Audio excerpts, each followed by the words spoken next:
O Esquadrão Imortal. Corinthians 1950 a 1954. Suas conquistas eram vistas com grande orgulho, que me parece que nunca mais irá existir.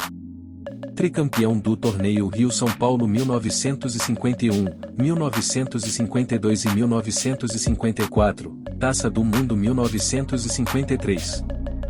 Se vale para os palmeirenses, vale também para nós. 1954 o Corinthians ganhou o quarto centenário, uma taça que era disputada pelos 400 anos pela cidade de São Paulo. Disputada a final em 1955 e que ganharia em cima de seu rival Palmeiras. O time consistia com os integrantes.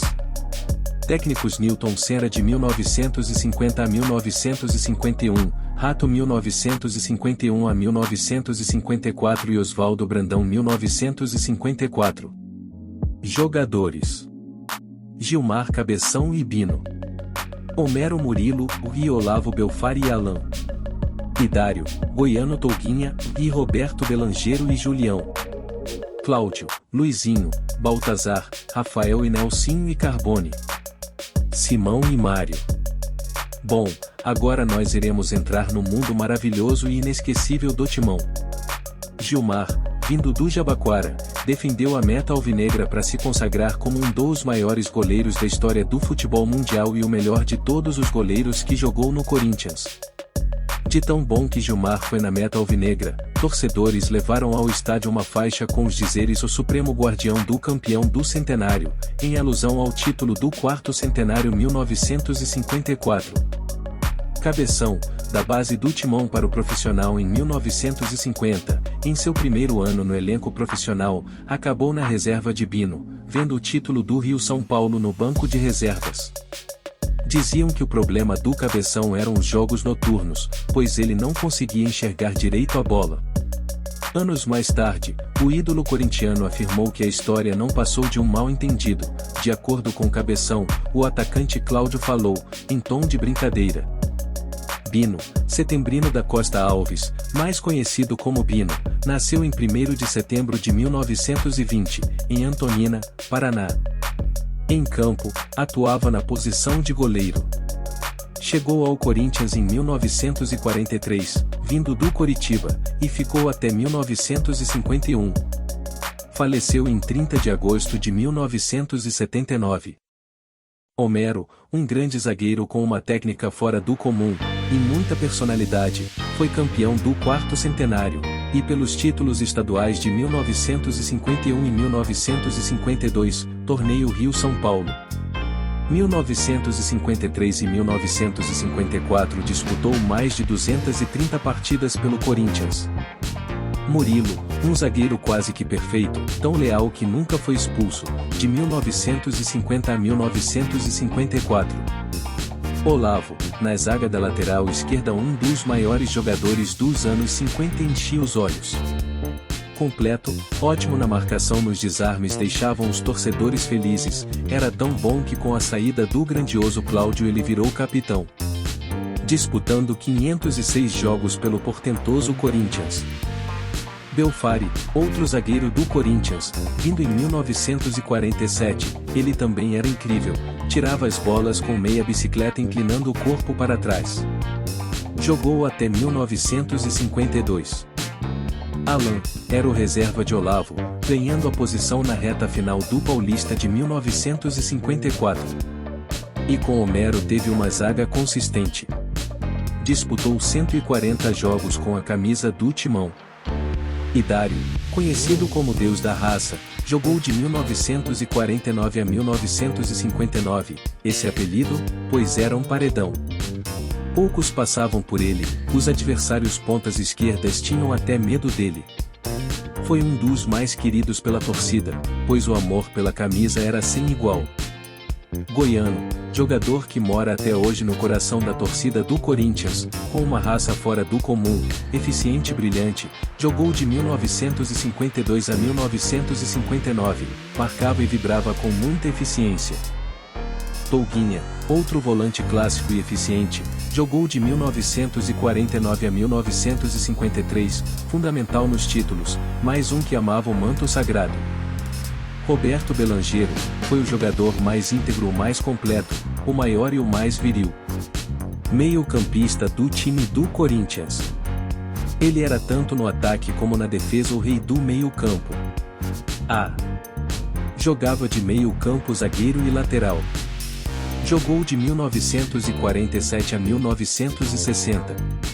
Era tão bom que até Nilton Santos disse: Roberto foi um jogador que eu vi bater mais lindamente na bola. Julião, era um dos mais vigorosos, cheio de raça do meio de campo, junto com Idário e Touguinha foram campeões em 1951. Era uma fortaleza e até jogava na lateral esquerda. Cláudio, amava o Corinthians, o capitão era o monstro sagrado da fazendinha. No Parque São Jorge. Conhecido como gerente, jogou por 12 anos no Timão, com 349 partidas e 305 gols. Este número que o fez o maior artilheiro da história do Timão, foi o cérebro do time, com cruzamentos e faltas. Os outros times tinham respeito e ódio por ser tão grandioso jogador. Um jogador completo, que hoje seria um Zeus da bola. Luizinho, mais um nascido no clube, conhecido como Pequeno Polegar, era um jogador técnico driblador, seus abusos não tinham limites. Certo jogo, passando por um lateral do Palmeiras, sentou na bola esperando o lateral chegar, aí se levantou e fez o gol. Isto é um exemplo do que ele fazia. Esse sim a torcida o amava e nunca o esquecera. Marcou 20 gols contra o Palmeiras com muita felicidade. 604 jogos, 175 gols. E só perguntar para o Rivelino quem foi Luizinho. Antes dele morrer, se alguém perguntasse a ele: você e o Luizinho do Corinthians, ele ficava triste e chorava, pela lembrança e pelo amor ao Corinthians. Baltazar, esse sim foi um dos maiores cabeceadores do futebol brasileiro, conhecido como Cabecinha de Ouro. Com os pés não era tão bom, mas com a cabeça era melhor que o Pelé. Jogou no Corinthians de 1945 a 1957, se tornou o segundo maior artilheiro da história do clube, com 267 gols e 402 jogos.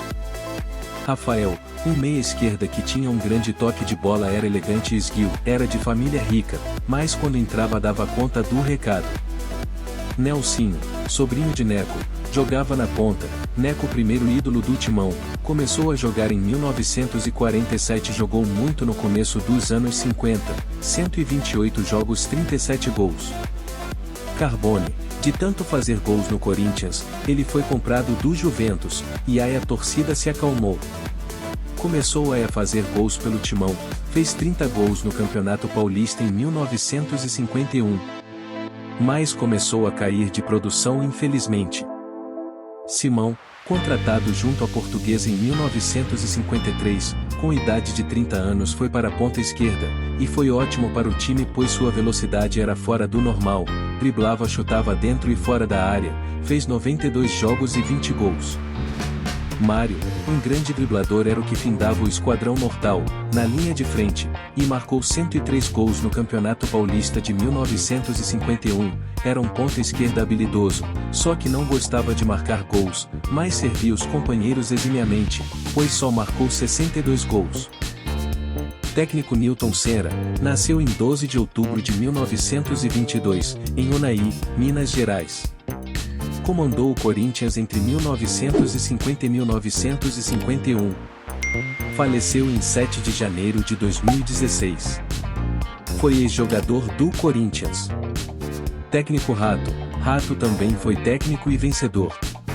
Sob seu comando, o Corinthians saiu da fila em 1951, conquistando o Campeonato Paulista, foi bicampeão paulista em 1952, em 1953 foi campeão do Rio-São Paulo, campeão da Pequena Taça do Mundo, e em 1954, bicampeão do Rio-São Paulo, em cujo certame Rato dirigiu o time até a penúltima rodada, já que foi na última que Oswaldo Brandão assumiu. Técnico Oswaldo Brandão, foram nada menos do que 436 jogos nas suas 5 passagens pelo Timão 1954, 58, 1964, 66, 1968, 1977, 78 e 1980, 81. O técnico mais amado pela torcida. Em resumo, o Timão só nos trouxe alegrias, então quem diz que corintiano precisa sofrer, isto cai por terra.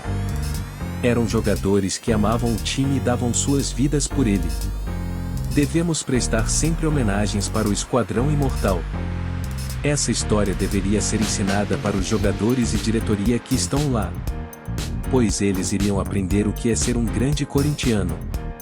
Por Deus, por São Jorge, e pelo Corinthians.